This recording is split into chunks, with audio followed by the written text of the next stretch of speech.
అందరికీ నమస్కారం అండి. ఈ వీడియోలో ఇప్పుడు చూపిస్తున్న ఈ ధ్వజస్తంభం మరియు ఈ టెంపుల్ ఎక్కడ ఉందంటే హైదరాబాదుకు దగ్గరలో ఉన్న వికారాబాద్ జిల్లాలోని బుగ్గ రామలింగేశ్వరం టెంపుల్ ఇది.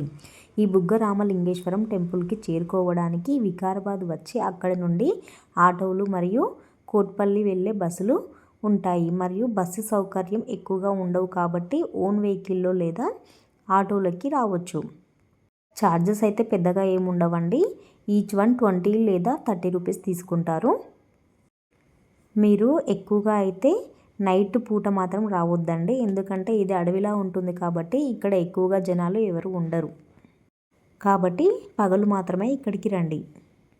ఇప్పుడు ఈ గుడిలో ఉన్న మీకు లింగాన్ని చూపిస్తాను చూడండి. ఈ లింగాన్ని రాముడు స్వయంగా స్థాపించిన లింగం. ఈ లింగం కింద నీరు ప్రవహిస్తూ ఉంది. ఆ నీరు ఎక్కడ నుండి వస్తుందో కూడా ఎవరికీ తెలియదు. చాలాసార్లు ఆ నీరు ఎక్కడి నుండి వస్తుందో ప్రయత్నాలు చేశారు కానీ కనిపెట్టలేకపోయారు. అయితే ఆ నీళ్లు రావడానికి కారణం కూడా రామయ్యే. ఈ లింగానికి అభిషేకాలు అర్చనలు చేయడానికి ఒక బాణం వేస్తే ఆ బాణం గుండా బుగ్గలాగా నీరు పొంగుతూ వచ్చింది కాబట్టి ఈ టెంపుల్కి బుగ్గ రామలింగేశ్వరం టెంపుల్ అని పేరు వచ్చింది. ఇక్కడ నంది నోట్లో నుండి వస్తున్నాయి కదండి నీళ్ళు. ఆ నీళ్లు ఆ శివలింగం కింద నుండి ప్రయాణిస్తూ ఇక్కడికి ఈ నంది నోట్లోకి వస్తాయి. ఇక్కడ నుండి మనకి కింద పడుతున్నాయి. నీళ్ళు అయితే ఎంత స్వచ్ఛంగా ఉన్నాయో చూస్తున్నారు కదా మీరే.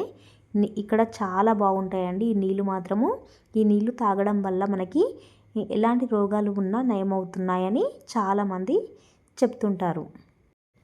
ఇది చిన్న గుండం, దీని పక్కలో ఇంకొకటి పెద్ద గుండం ఉంటుంది. ఇందులో నుండి ఎక్స్ట్రా వచ్చిన వాటర్ అన్ని పైపు పెట్టేసి ఇంకొక పెద్ద గుండం దీన్ని వెనకాల కట్టి అందులోకి పంపిస్తూ ఉంటారు. అందులో కూడా కొంచెం నిండిన తర్వాత మిగిలినవి పక్కగా ఉన్న ఒక వాగులోకి పొలాల్లోకి వెళ్ళిపోతాయండి.